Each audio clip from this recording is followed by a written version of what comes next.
I'm Tyler. And I'm Katie. You're listening to Not-Stalgia, the podcast that would like to take you out for some frosty chocolate milkshakes. I can't do Homer. Homer's really hard. That was scary. I didn't like that. Can you do Homer? No, I got nothing. No, I was frightened. I'm just scared of that voice that you did. All right, Kate. You can have your. Would you like to? Is that a chocolate milkshake? Here's your milkshake. Okay, is there malt powder in it? It's malted. Oh, yeah. So I think we heard him say this in one of the shorts we watched. So I needed a food treat in order to live. To watch several episodes of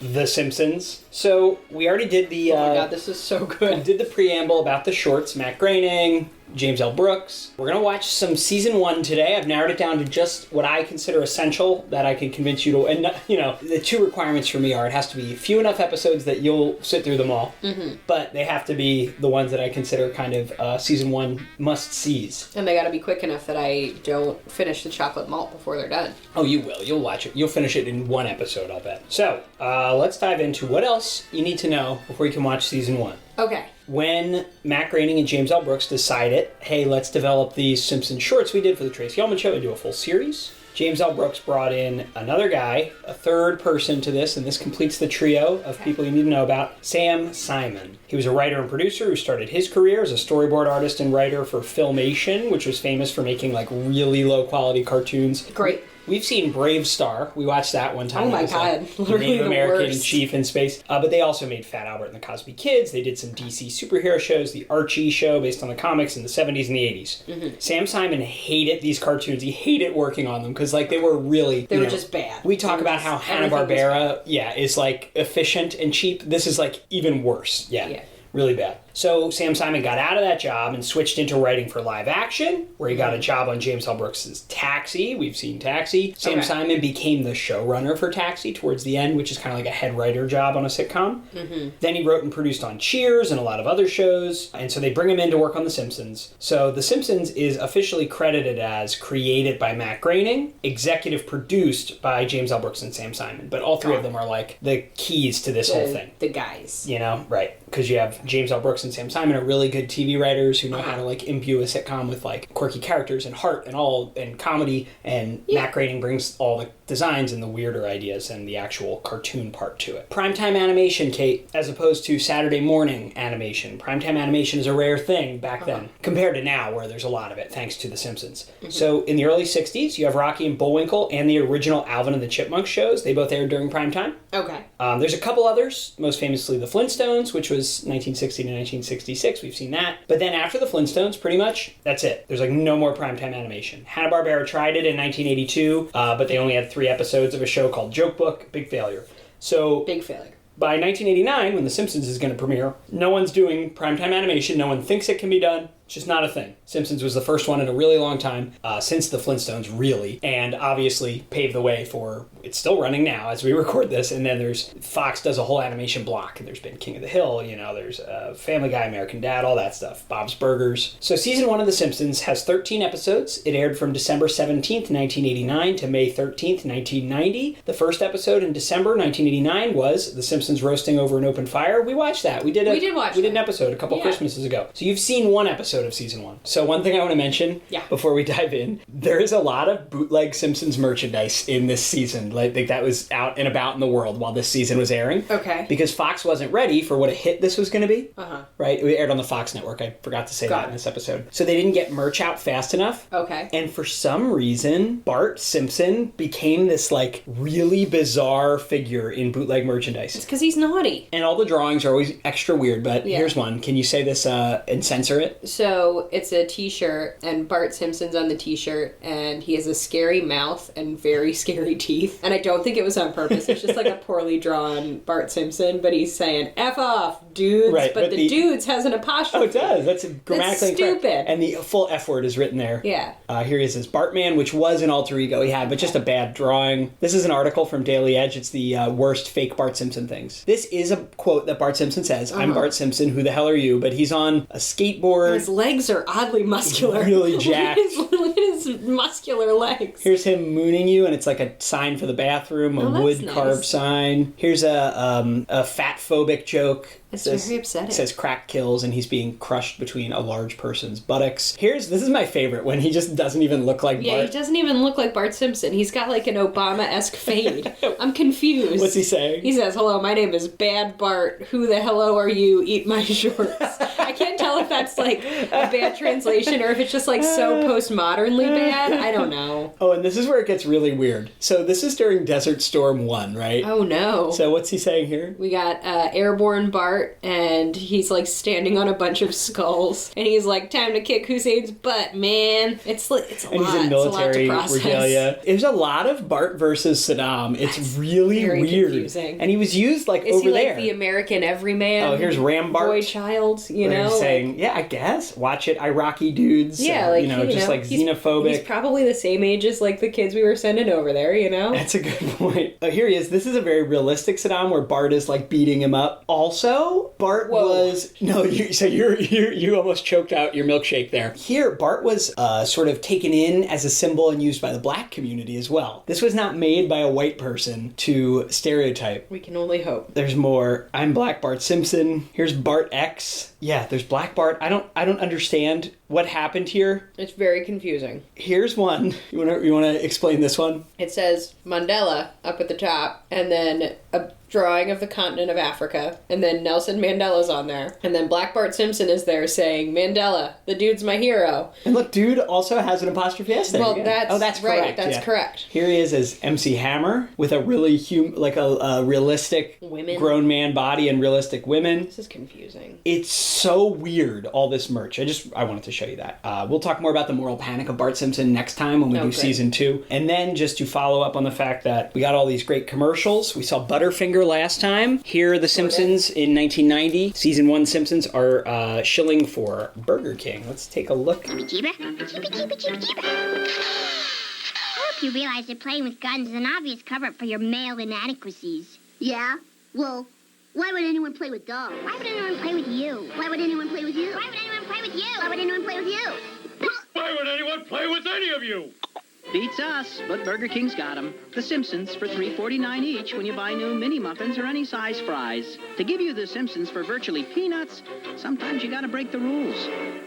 These toys I see from time to time at vintage stores. They must be so gross because they have soft bodies. Ugh. They have hard heads and soft bodies. So this is some official merch. All right, so we're going to kick off. And if I didn't, I think I may have lost my train of thought with the milkshake. Homer, is in these early shorts in this first season, is often telling the family that they're going to go out for frosty chocolate milkshakes. He may or may not say that in one of the episodes we watch. This is a lot of seasons. All right, Kate. So don't look at my notes. Oh, no. For season 1, Okay. I've whittled it down to 5 episodes of the 13. Here's what we're going to watch. Okay. Episode 4, There's No Disgrace Like Home. Okay. Episode 6, Moaning Lisa. Episode 8, The Telltale Head. Episode 9, Life on the Fast Lane. Episode 12, Krusty Gets Busted. That will cover, this first one is very focused on the family, then there's one that's mostly about Lisa, one that's mostly about Bart, one that's about Homer and Marge, and then one with Sideshow Bob, who I think you'll like. And that's it, so let's watch Episode 4, There's No Disgrace Like Home. Okay.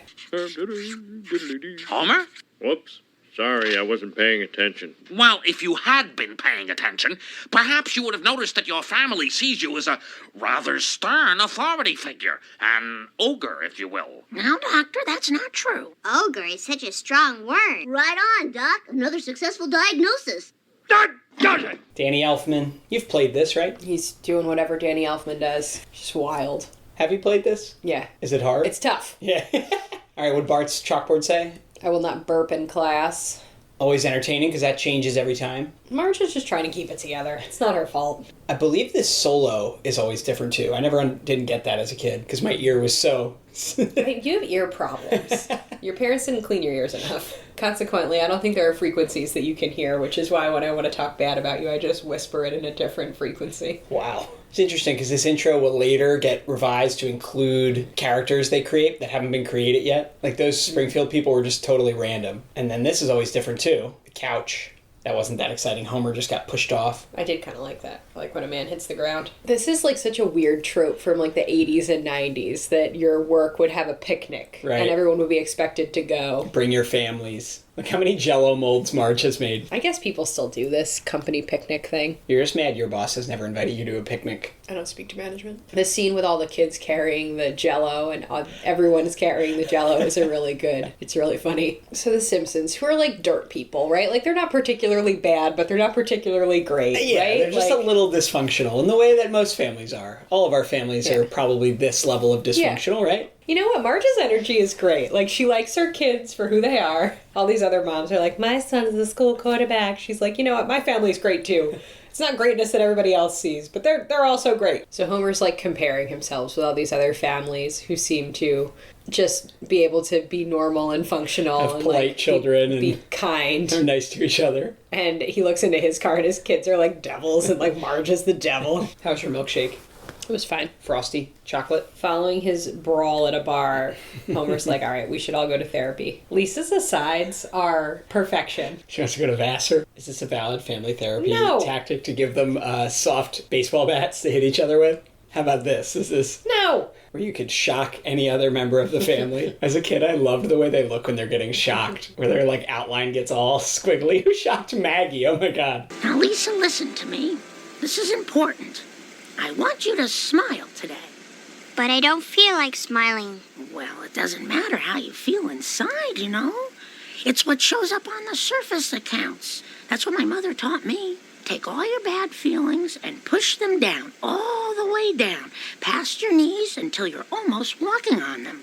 And then you'll fit in, and you'll be invited to parties, and boys will like you, and happiness will follow. Oh, come on, you can do better than that. Oh, that's my girl. I feel more popular already. A very Lisa-centric episode, which for someone like yourself who is very Lisa Simpson-esque, maybe this will be good. God. My hair's not that short. I got it cut, but it's not like that, is it? All right, what's it say? I will not instigate a revolution.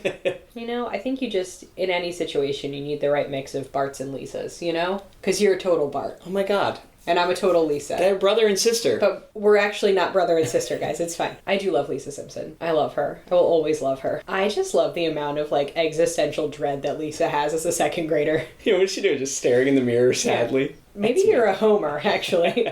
He can't find his keys. He accused the family of stealing his keys. Oh no, he left the keys in the front door overnight. Which is something that Tyler has done many times. I hate when I do that. I get so mad at myself. Remember, Homer is in his 30s. Yeah. His early 30s. All right, so Marge is like, all right, I only got 2 cupcakes for the 3 of you, Bart, Homer, and Lisa. And Lisa is like, someone else can just take mine. A bit of cupcake will bring me no pleasure. Yeah, Lisa's just moping around sadly. I'm here for it. And no one's noticing. It's really sad. I think Lisa, hopefully Springfield school counselor is okay. It was the 90s. If you told your gym teacher you were too sad to play dodgeball, they would just blow the whistle and make the kids throw more at you. This episode's about, what, ennui? Yeah. So when Lisa's filled with existential dread, all she does is wail on her saxophone. So she's found, like, a man who also wails on his saxophone. And also now Marge is reliving her own trauma about she's having this flashback dream where her mom, like, before she leaves the house, as a child, her mom's like, okay, now put on your big smile so everybody knows what a good mommy I am. Okay. Whoa. This episode's a lot. When I was a kid, I could not wait for the Lisa and Marge parts to be over to see this Bart and Homer video game thing, and it is the exact opposite right now. This subplot serves no purpose. Back to Lisa, please. Maybe someone should be paying attention to Lisa because this seems like a healthy coping mechanism, but she is meeting this absolute stranger in the street to in the play middle of the jazz night. music in the middle of the night. Are you crying? This is the most upsetting sweet baby. Simpsons episode. We've only watched 2 so far. I can't believe as a kid all I took away from this was like Homer and Bart playing a video game. I like video games. You were a simple boy, baby. Oh man, I just feel so bad for Lisa. Yeah. I think Marge might need to go to therapy. Just by herself, not bringing her family. I feel like for all the flack the Simpsons got, like in moral panics that surrounded them, like were people just scared of confronting their own feelings? Yes. Okay. Oh my god, this episode was so good. That was really good. You were right. Oh. Hi, guys. What's up? We were just saying we'd love to meet the guy who cut off the head of that statue. Yeah, we wish he were here right now. Oh, really? Yeah, we'd break every bone in his stupid little body. Yeah, that's right, man. Limb by limb. Yeah. What?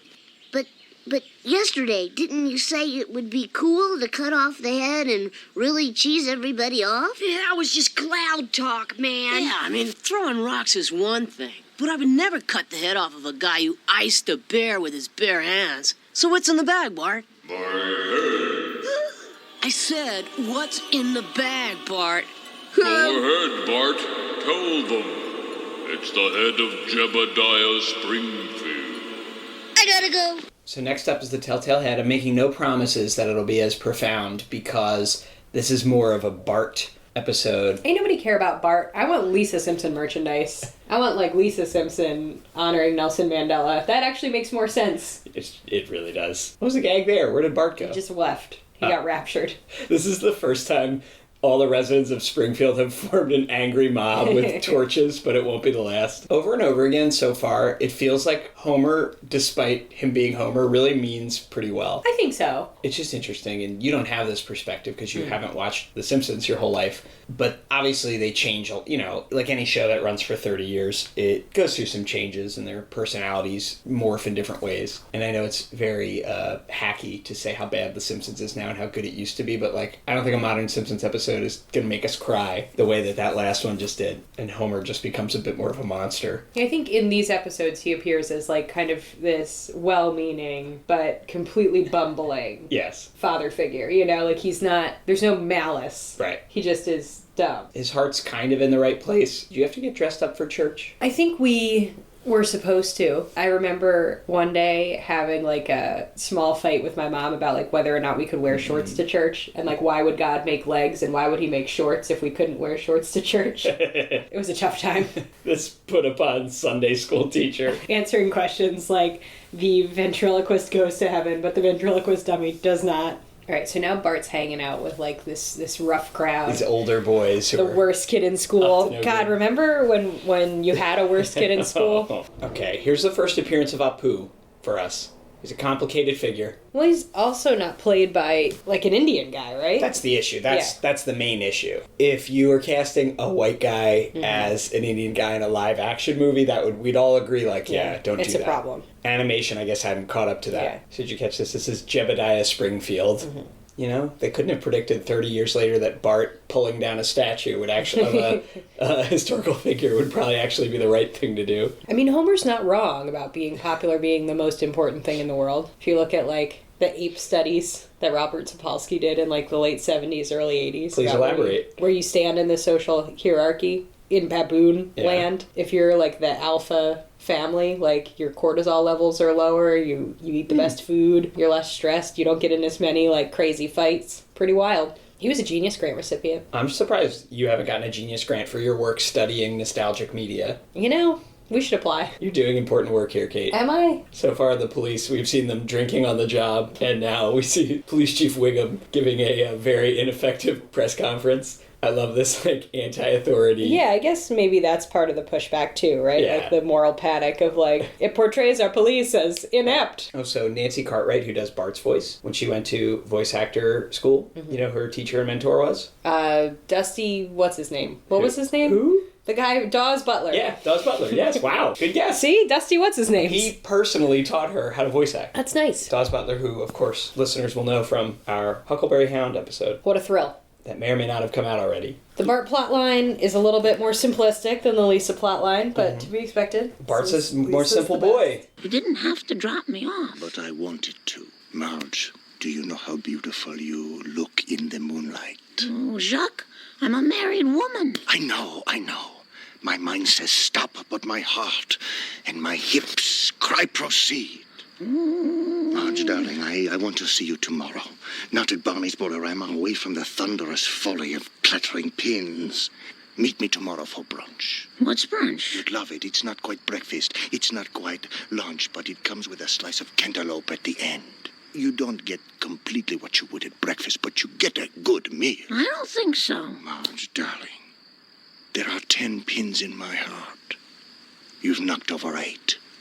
Won't you please pick up that spare?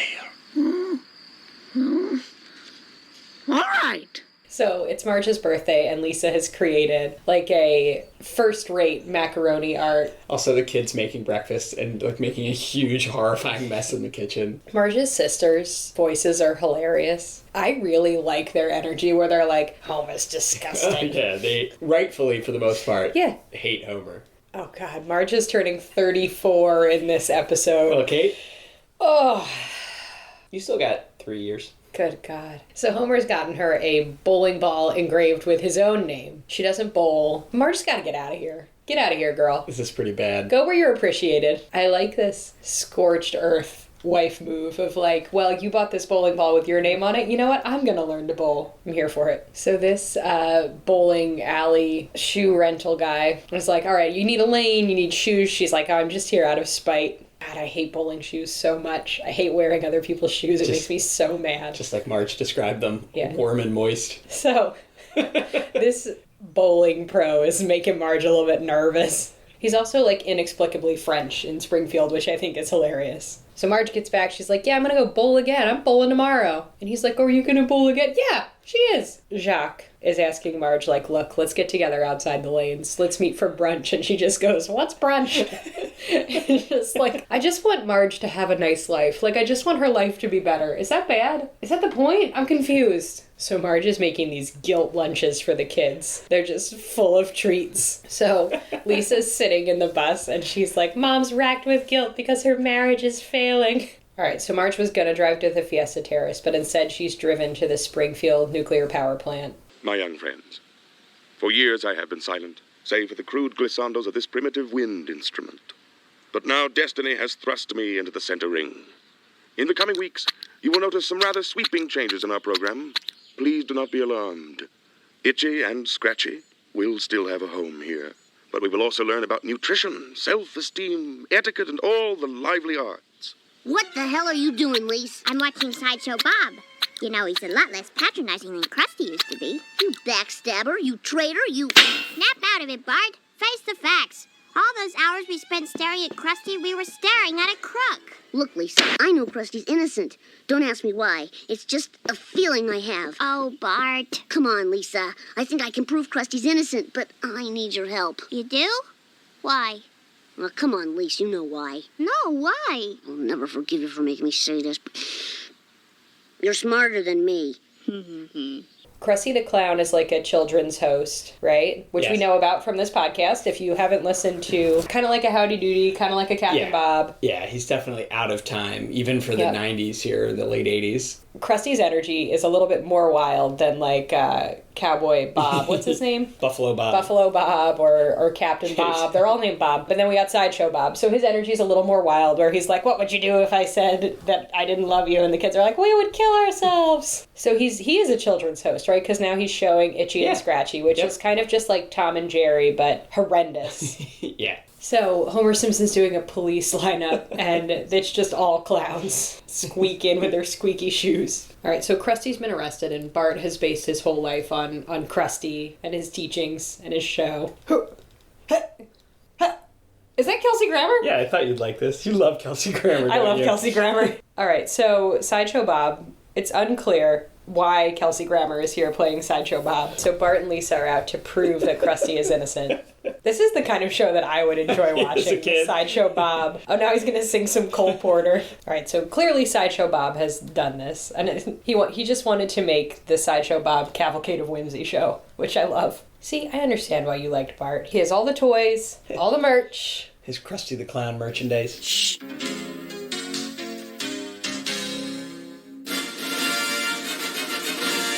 You've watched 5 episodes of The Simpsons. Yep. Yeah, I'm not mad about it. What's your takeaway? I've had fun. Here's my takeaway. Sometimes you start out thinking you're a Lisa, and then you know eventually that you end up as a Marge.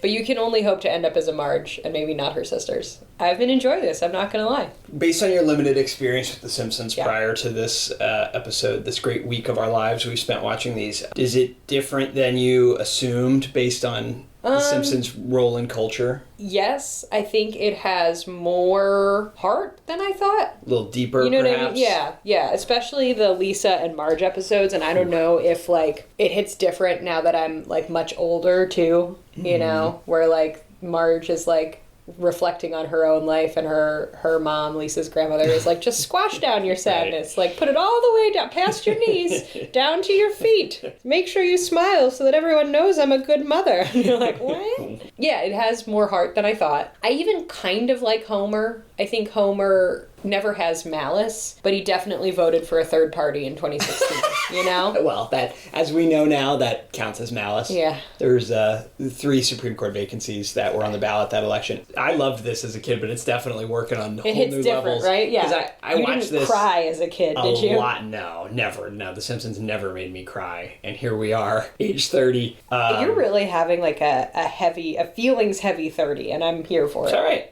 I heard the song Night Swimming by R.E.M. on the radio the other day, and that made me cry too. Listen, and I was like, why? What's going on? Unrelated to my tears. Yeah, this is some good stuff. I'm really enjoying it. And season 1, it's been a long time since I've watched some of these episodes. It's a lot better than I remembered, because The Simpsons is going to get into a groove and become it's going to morph and change a little bit in the coming seasons that we will eventually cover. And I think sometimes I think back and I'm like, oh, I love it. Like season 4 is my favorite. Season 1, it was a little rough around the edges, but I really enjoy that about it now. The animation is so sort of rough. I find that very charming. It is kind of charming, right? Because, every cartoon is it's very efficient now, obviously, I understand. They become very uniform. Every cartoon does this, and new cartoons now look uniform pretty much from the beginning. Yeah. But usually there's the first season of an older show is a little rougher because they're figuring it out, and then it gets more and more standardized. But it's fun to see. It has a lot of character. Anyway, I'm just really enjoying this. I'm very grateful that you were up for this and are watching it. That I'm not currently going out with a You're not going pro bowling. named Jacques. Yeah, I didn't get you a bowling ball with my name on it. I knew better. I've seen this episode from a young age. So we'll have to look a little bit at season 2 in the future. It'll be a minute though. We've got other stuff to cover. These are very time consuming to make, but we'll definitely get to season 2. Man, there's so many good episodes here. So we're gonna get to season 2 in the future, but for now, Simpsons is pretty good.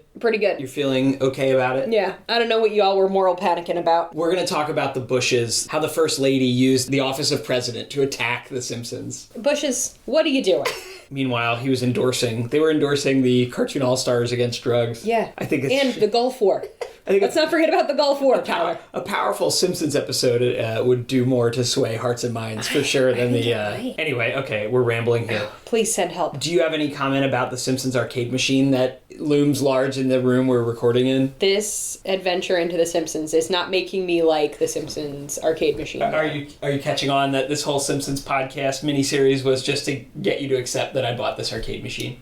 I'm still not happy about it. We're going to play this machine. It makes me want to bite you. In between this episode and our season 2 episode, we will play this machine because I believe it came out after season 1 only. So wow, great. You'll see references to some of these episodes you've watched. All right, Kate, thank you. Listeners, thank you for listening to this overstuffed episode. But there's more. If you like The Simpsons, there's more coming down the pike. It won't be too often, but every once in a while. Double stuff, triple stuff. If you have suggestions for which episodes we should watch in coming seasons, good luck. I already made my lists, but I could be swayed. You can email us, Not-Stalgia@AOL.com, to chime in there, or any other shows we should watch. Thanks for listening. Not-Stalgia.org. Find all the other episodes. Bye, kids. For The Simpsons. It's my birthday? No, Homer, it's mine. But when Homer's birthday gift strikes out... Beauty, isn't she? Well, it's hard for me to judge since I've never bowled in my life. Can the kids save the day? First dibs, I get to lick the beaters. The Simpsons, Sunday at 8:30 on Fox 5.